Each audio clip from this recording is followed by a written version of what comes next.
You name it. You name it. And chances are it's been healed by somebody switching to the carnivore diet, or they call it an elimination diet, or the proper human diet. I believe, if I'm correct, Dr. Berry coined that phrase, the proper human diet. Somebody in the comments can correct me if I'm wrong, if they know I'm wrong. And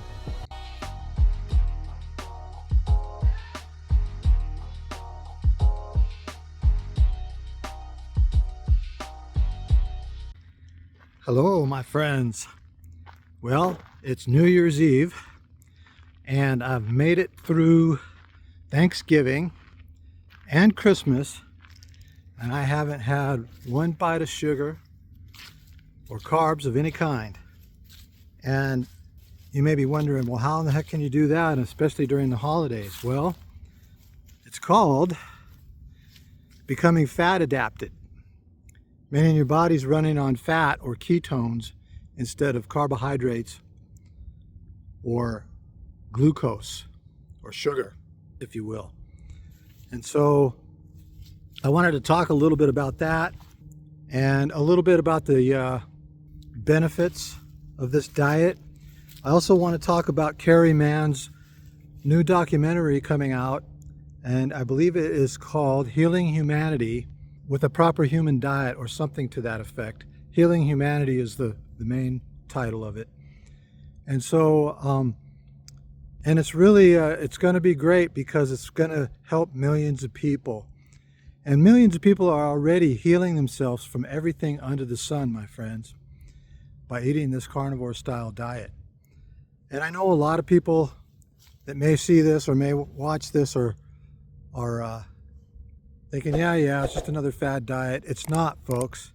It's not just a fad diet. It is a proper human diet. It's our ancestral diet, and it's what our bodies evolved on, which is why it's working for so many people. It's healing type 2 diabetes and cancer, all the autoimmune diseases, Hashimoto's disease, varicose veins, enlarged prostate, all of it. It's all due to the inflation of the standard American diet, or the SAD diet, SAD. Who knew, right? So, I mean, that's how we were all raised. And many doctors are starting to come around. Dr. Ken Berry, he is a don't sweat the small stuff, easygoing type of guy, featured in the documentary. Dr. Chafee is featured in the documentary. Dr. Hampton, and many stories of people all around the country and all around the world who have healed themselves. The story of Bill Knott, who weighed over 700 pounds, couldn't even get out of his house, could barely walk to the toilet. And now he's getting out of the house. He's lost like over 300 pounds. He's getting out of the house. And he lives in Alaska. And he's able to go fishing again. He's got a long ways to go, but he's a big part of this documentary. And so, anyways, let me talk a little bit about Christmas. So we went with family up to a place in eastern Idaho to go snowmobiling. Turns out there wasn't quite enough snow yet to go snowmobiling. But we had a good time, and there was 23 altogether. And some of this family is my stepdaughter's married into family, and so I don't know them all that well. I've met all of them actually before and talked, and they're good people. And they noticed that I have lost 40 pounds, and of course we're asking, well, how'd you do that? And it gave me a chance to talk about the carnivore diet, talk about getting fat adapted, and some of them were actually interested in it and looking into it, which I believe is the best way to promote this lifestyle, is by example. You can't convince anybody. They have to be interested in it. And people do get interested when they see results on other people, and they look at their own lives, and if they're overweight or they're suffering from some type of disease or different things going on, then they got to do something. And many people have tried many diets. Like me, I've tried many types of eating and diets over the years, and nothing was sustainable for me. Although I will say the paleo diet probably was the longest sustainable diet for me that worked, yet I would still bounce back into the carbohydrate syndrome. The carbohydrate apocalypse, I'm calling it. And I didn't coin that phrase. I saw it somewhere on Facebook or something. And so whoever said that, thank you. I love that. Another one that I like by Kerry, who's making the documentary about healing humanity. During the holiday seasons, he had a video titled, "It's not flu season, it's sugar season." And I would change that a little bit to, "It's not flu and cold season, it's sugar season." And science knows that sugar feeds all the bad bacteria, and it's the fuel for all these diseases, including cancer. So if you stop eating it, guess what? You don't get sick. So some of these people haven't been to a doctor in 2 years. I haven't been to a doctor in 30 years because I've tried to eat clean all along. My transition is not as extreme as a lot of these folks that are going to be in this documentary, which is fine, but still a transition of a 67-year-old man rolling back the clock, not in chronological years, but in actual, health is an amazing transition. There's an 82-year-old gal in this documentary that looks like she's no more than 60 maybe. And she's been eating carnivore for I forget how long. Anyways, you can get through the holidays because being fat adapted, the carbs had no pull on me at all. There's a couple of little tiny psychological tinges, but they just make me laugh because there's no physiological response. See, when your body is addicted to carbs and sugar, which most people are, unfortunately, and don't realize it, it influences your thoughts too. And that's the psychological tinge that you might get of something, that you used to love. Like there was a German chocolate cake there, and that used to be my favorite. But, and I thought, oh yeah, what if I just had one bite? I wouldn't hurt nothing. But it was laughable. No more cravings, folks. And that's the hard thing for people to understand who haven't started eating this way. And it can take anywhere from 2 to 3 weeks to a month or more to get fully fat adapted. So one of the things that I see often on some of the forums that I frequent, the carnivore's not working for me. What am I doing wrong? And then they list what they're eating. And they haven't gotten rid of the carbs completely. Well, I have a little bit of this, or I have a little bit of that in my coffee, or I eat some kind of fruit or something every once in a while, and so on. And so what you're doing is you're feeding the synapses in your brain, that lights up that part of the brain that says and tells the body, oh, I want more of this. It's science, folks. It's not woo-woo stuff.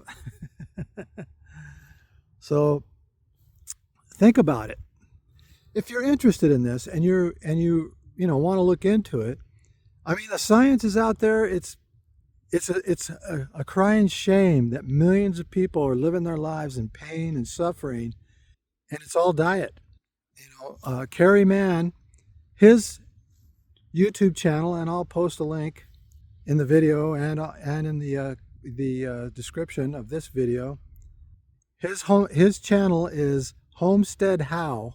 His story is amazing. He lost 100 pounds. He had congenital heart condition, myocardia, whatever you call it, and he was depressed, anxiety. He had tried every SSRI. He was on several medications, had his gallbladder removed, a bunch of other things. He has a chart. I'll see if I can find that chart and post it in this video of all the stuff. He hasn't been to a doctor. Well, he's been to a doctor once or twice in 2 years. And he didn't go for a whole year. And after a year on carnivore, they did an echo on him and said that he had no sign of any heart problem anymore, no arrhythmia, any kind of stuff that he had problems with. So people have healed Hashimoto's disease. I think I mentioned that already. They've healed, you name it. And chances are it's been healed by somebody switching to the carnivore diet, or they call it an elimination diet, or the proper human diet. I believe, if I'm correct, Dr. Berry coined that phrase, the proper human diet. Somebody in the comments can correct me if I'm wrong, if they know I'm wrong. And it's amazing, my friends. And so, and I may post a clip of the trailer to the Healing Humanity documentary, because I want to help promote that the best that I can. This channel's small right now, but share it with anybody who you think is interested. I was following the rules and getting sicker for it. I was hopeless. I was really hopeless, and I thought, yeah, this is the way it's gonna be. I don't think I would have made it. I honestly don't. I mean, I was 69 pounds, almost hooked up to a feeding tube. I probably had 30 days left until I was dead. My thought was, I'm gonna die, and I'm not gonna have a chance to tell everybody that I love them one last time. It's just more pills and more pills and more pills and more sickness and more disease. I look at people now on the street and I see them not doing well, and I just wonder what the food that they're eating is doing to them. We're learning from our past way of eating that somehow we're damaged and diseased. I want to live in a world where every doctor is not managing disease, but trying to get to the root cause of why people are sick in the first place. That's what being a doctor's all about, isn't it? Being able to take somebody who's got no hope and give them hope. And it's a real hope. It's a true hope. It's not a false hope. I'm not interested in any other profession.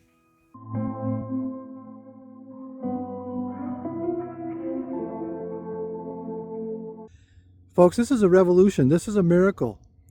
And it's been right in front of us all this time. And we've been living in pain and suffering because of it. And we've been getting old and decrepit. You know, we're not meant to be old and decrepit. This 82-year-old gal will dispel that myth for you. And there's other people out there too. I've talked a little bit about this before. And that's what happened to me. I have tried to live my life and eat fairly clean. And I've worked out and trained in martial arts for over 45 years on and off. And I've competed, you know, when I was younger. And I just thought I was getting old. But I knew that there was people out there my age and older doing all sorts of things that I thought I wasn't going to be able to do anymore. And so I woke up one morning and said, I'm sick of this aging bullshit. And so I started diving into this. I've done the ketogenic diet a few times before, and it worked while I did it, but it wasn't sustainable because not eliminating all the carbs fed my carb addiction, the carb apocalypse. Now, I think if you did hardcore carnivore, or strict carnivore, if you will, for 90 days, then you may be able to start adding carbs back in one at a time, but no more than 20 grams of carbs a day. You may be able to do that, and people have done that, and it's okay. But first you need to get your body healed and back working properly from the proper human diet. And some people can't. Some people have tried that and it didn't work for them, and they had to stay strict carnivore. And that's fine.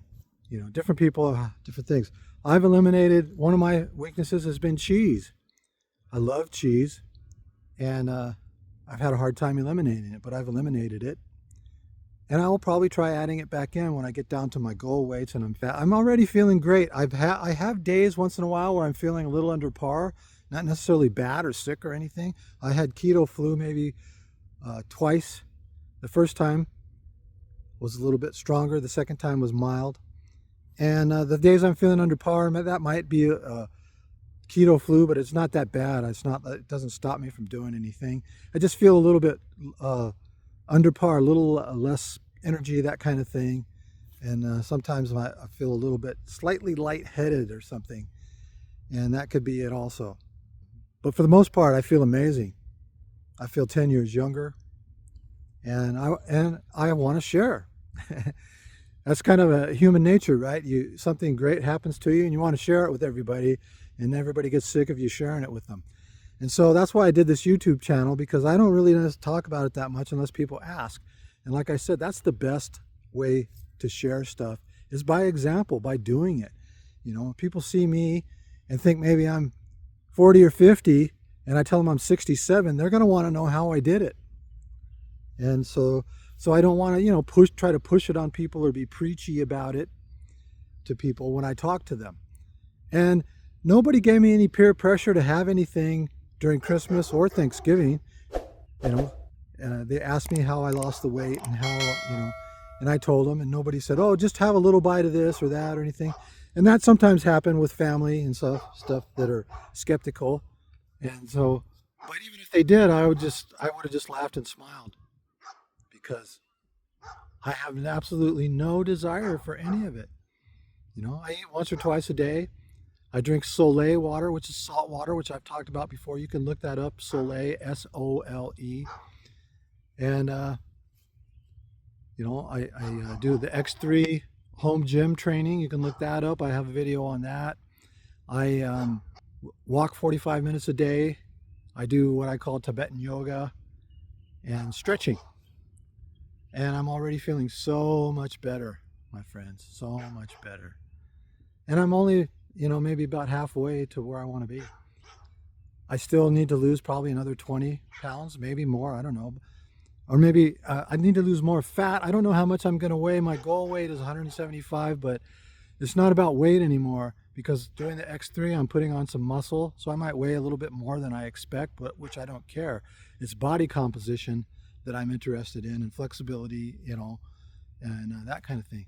I want to be a jacked 67-year-old with abs and biceps and all that kind of stuff, you know.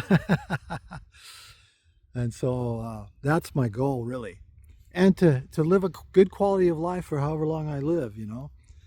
So I ran this through Grok, and Grok said I might live to be 120, and that's not my goal. I'm not sure I even want to live to be 120, even if I'm in good shape, but who knows.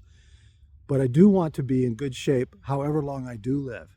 So, you know, this gal that's 82 years old, she's out getting on her horses and doing all kinds of stuff, you know, and she looks great. And that's how I want to be if I live to be 82 years old or more. So that's today's video, my friends. Thanks for watching. Share this with friends and family. And peace out.